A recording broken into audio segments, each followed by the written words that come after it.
Hello, and thank you for coming to my poster presentation. My name is Michaela Cox, and I'm a third-year biochemistry student here at UIS.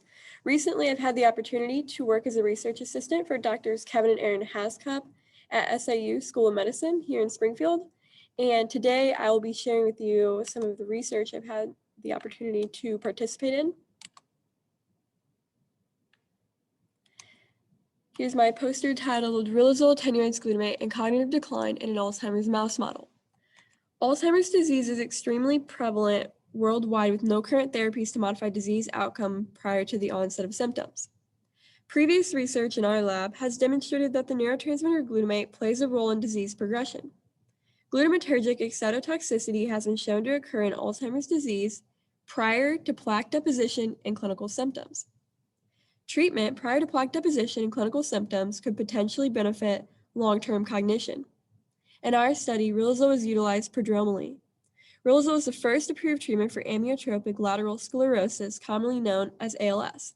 In the past 2 decades, riluzole has continued to demonstrate prolonged survival in ALS patients. Our research aims to understand and relay the potential of prodromal riluzole treatment in Alzheimer's disease. The chosen mouse model for this project was the amyloid beta precursor protein and presenilin-1 mutated mouse model. A-beta PPPS1 mice were chosen for our study as they demonstrate hyperactivation of glutamate at pre-plaque deposition time points also observed in humans. In conjunction, this model is also a well-characterized amyloid pathology model that has been used previously in our glutamate studies. Our lab hypothesized that riluzole, an excitation inhibitor, could ameliorate glutamatergic excitotoxicity through prodromal treatment in the A-beta PPPS1 mouse model. In order to test this hypothesis, we treated a male cohort of 11 PS1 mice with riluzole in their drinking water from 2 to 6 months of age. While these mice were treated, we had a vehicle cohort of 12 PS1 mice along with our vehicle-treated normal aging control C57 BL6J cohort of 14 mice, who all received a 1% sucrose solution in their drinking water. In order to evaluate the effects of riluzole treatment on cognition, we performed Morris-Water maze and in vivo electrochemistry. Morris-Water maze is a spatial learning and memory test used to assess cognition. Morris-Water maze was performed at 12 months of age, as this emphasizes a preventative approach to ameliorating the glutamatergic dyshomeostasis and cognitive decline that increases throughout disease progression. Following Morris-Water maze, in vivo hippocampal glutamate signaling was assessed by an enzyme-based microelectrode array. The microelectrode assessed glutamate excitation in 3 subregions of the hippocampus: cornuomonas 1, or CA1, cornuomonas 3, or CA3, and the dentate gyrus, or DG. To test the cognitive function of the mice, we used Morris-Water maze, which showed improved spatial memory and learning recall in A-beta PPPS1 mice. For this test, mice were trained to locate a hidden escape platform over 5 consecutive days. Each training day consisted of 3 trials that were averaged into a single data point for each treatment group to analyze swimming speed, cumulative distance from platform, and CIPL. Essentially, CIPL adjusts for average swim speed and corrects the difference in distance between different start positions and distance to the platform. Figure A shows the average speed time of the mice with no significant differences between the 3 groups. Figures B and C show a statistical significance demonstrating riluzole-treated PS1 mice learn the location of the hidden escape platform faster than PS1 vehicle-treated mice. Figure D shows the quadrant occupancies for each group of mice.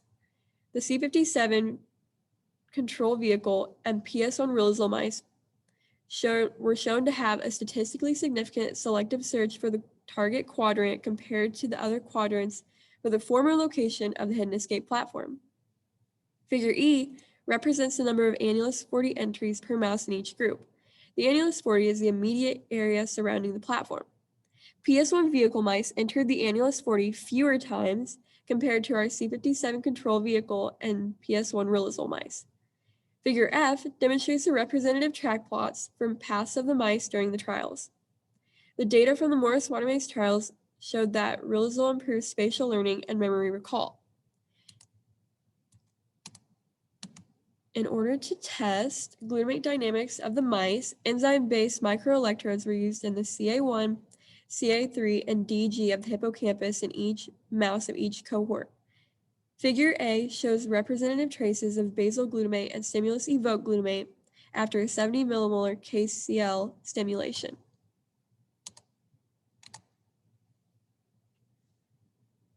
Each row of figure A represented a different hippocampal subregion. Figure B is the basal glutamate release prior to the application of 70 millimolar potassium chloride. Figure C shows the average glutamate release, which was calculated by subtracting the peak amplitude from the basal measure obtained prior to each ejection of the stimulus 70 millimolar potassium chloride. A one-way ANOVA with Dunnett's post hoc was used for each hippocampal subfield. These data support that 12-month-old PS1 mice have elevated basal glutamate and evoked glutamate release compared to age-matched C57 control mice. These data reveal that 4 months of riluzole treatment resulted in an attenuated hippocampal glutamatergic tone in A-beta PPPS1 mice. Riluzole-treated A-beta PPPS1 mice demonstrated similar hippocampal glutamatergic tone as observed in our cognitively normal C57 control mice.